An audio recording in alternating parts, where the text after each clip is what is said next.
everybody, and thank you for watching Dan's Video Reviews. I'm Dan, and today I'm going to be talking to you about my top 5 movies of all time. Now, as a bit of a disclaimer, it is my favorite movies of all time, and it does have, not really critical sense of it. It's more of the fact that it is just the movies that I enjoyed the most, growing up through childhood and even as of now. It is subject to change because movies come out all the time, and honestly, sometimes mood has something to do with it. Sometimes you feel like, oh, I really want to think about this movie more, and it's more my favorite movie of all time. Going into number 5. Number 5 would happen to be Ex Machina. Now, Ex Machina is kind of surprising because it caught me completely off guard. I went into that movie expecting, just a little movie that talks about, putting humanity under the microscope because it's dealing with artificial intelligence and all that. But what really surprised me was all the tension that it was able to build up. Oscar Isaac as Nathan does an incredibly good job. You don't know whether to like the character or to hate the character, and that just adds to that tension because you just don't know what's going on. And all the way until the end, you just are left hanging. You have no idea exactly what's happening. Of course, Oscar Isaac wasn't the only person who did a very good job in that. Alicia Vikander and Donald Gleason did very well in this movie, and honestly, one of the main reasons why I went in to go see that movie in the first place is because Donald Gleason and Oscar Isaac were both going to be in Force Awakens, and I just really wanted to check out what their dynamic was going to be. But coming out of this movie, I was completely surprised by it. I barely even wanted to watch the movie at first, and I just loved it coming out. Now, number 4 is probably the movie I'm gonna get the most hate on loving. But you know what? I have to be honest, and I love this movie, and that is Man of Steel. Man of Steel just took a completely new take of Superman, with Henry Cavill playing as Clark Kent, and he just is more of a darker tone, he feels more human than just an alien from another place, and that definitely just makes this movie something very fantastic. The action, albeit grand and, big explosions and all of that, you couldn't get distracted by the action. You still knew what was happening in it, which definitely there are movies that have these grand action sequences, but you have no idea what's going on because there's just so much happening. It was very well done with being able to focus on those little points. I know that a lot of people don't like this movie and a lot of people love this movie. It's a very mixed bag when it comes to this movie. If you do not like it or if you do love it, please comment below. Let me know. I love to talk to you guys about this movie. I just love to have conversations about different movies, and I'd love to hear what you guys have to say.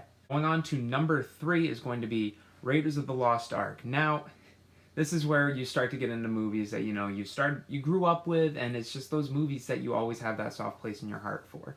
The Indiana Jones trilogy, yes, trilogy, is one of the best trilogies out there. It was so hard to pick one movie out of the 3 just to kind of love, because I wanted to be fair and just say, it's just, instead of a trilogy, I wanted to focus on just one of the movies and didn't have all of them on my list, because then it would be a very one-sided list, and that's not interesting.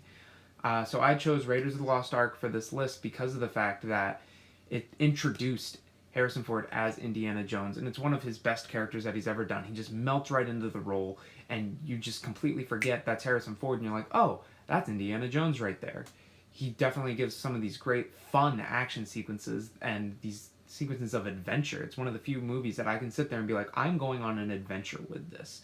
It's, most people try to get that feel, but they don't hit it, and Indiana Jones is one of the few that actually did it, and it made it an instant classic as soon as it came out. Speaking of instant classics, how about a movie that tied for the most Oscar wins in history? No, not Titanic or Ben-Hur. I'm talking the other one. That would be Lord of the Rings: Return of the King. Now, this movie is one of the greatest movies of all time, both critically and out of fun factor. A lot of people just admit that that entire trilogy is just amazing, and everybody seems to be in agreement that Return of the King is the best one of the 3. It brings these large-scale action sequences that were so well done that still hold up today, and all the different characters that I had to focus on. It's amazing that this movie actually even worked, because there's so many characters, so much stuff happening that you can get confused so easily, but somehow it doesn't do it, and you stay with the characters, you stay focused on them, and you know that everything's happening, and it's just so epic and grand in scale. Some of the moments can even bring you to tears. It's just so amazingly well done. In my opinion, this trilogy is the second best trilogy of all time, but it can be argued for the best, and definitely it's one of them that's way up there. It'll never be contested. Just that this movie is one of the great movies. This trilogy is one of the great trilogies. Nobody out there is going to, second guess that, because once they see it, they know it's an amazing, amazing trilogy. So earlier I said Lord of the Rings is my second favorite trilogy. I'm guessing you all know what my favorite one is. I mean, look around. My favorite trilogy is Star Wars. And in order to pick out one of the Star Wars movies as my favorite, it was one of the hardest things to do. It took me forever to sit down and just think about which one is my favorite. And I'm going to have to go with Empire Strikes Back. Now, Empire Strikes Back took all the characters that we know and love from the first one, and they just added to them. And they made it so much better because it took those characters that were just introduced and it just added new storylines, new different plot elements, and added character development, which a lot of sequels have trouble doing. They keep the same characters and they just don't add to them whatsoever, and Empire Strikes Back did it. It took a darker turn than what the other movies were, which definitely worked out well, and it had one of the most iconic scenes in history with Darth Vader and Luke Skywalker fighting each other, and the big reveal at the end, Luke, I am your father. It's one of the most amazing moments in movie history, and honestly, Star Wars has a special place in my heart because honestly some of my first memories are of watching Star Wars. So it's one of those things that sitting there watching those movies, it has that nostalgia factor. And it's hard to separate that from, you know, your critical side and then your nostalgia little kid inside. It's hard to separate it. So I wanted to include them both because critically the original trilogy is one of the great trilogies because of what it did for the movie industry, what it made, you know, all these different things that spread out because of Star Wars. Star Wars has impacted the world even to this day, and it's one of the greatest trilogies out there. One of the greatest parts about the Star Wars trilogy is that you just get engrossed in that world. It just sucks you in and you're there. You're just thinking about it, and it's just one of the most fascinating worlds that's pretty much ever been created. You can sit there and you can read for hours and hours about the world of Star Wars, and there's so much different stuff, whether it's TV shows, other movies, books, comics, all of it, that it's all there, and it's just so much stuff there that just works really well. Alright everybody, and that was my top 5 movies of all time. What did you guys think about it? Do you guys disagree, agree?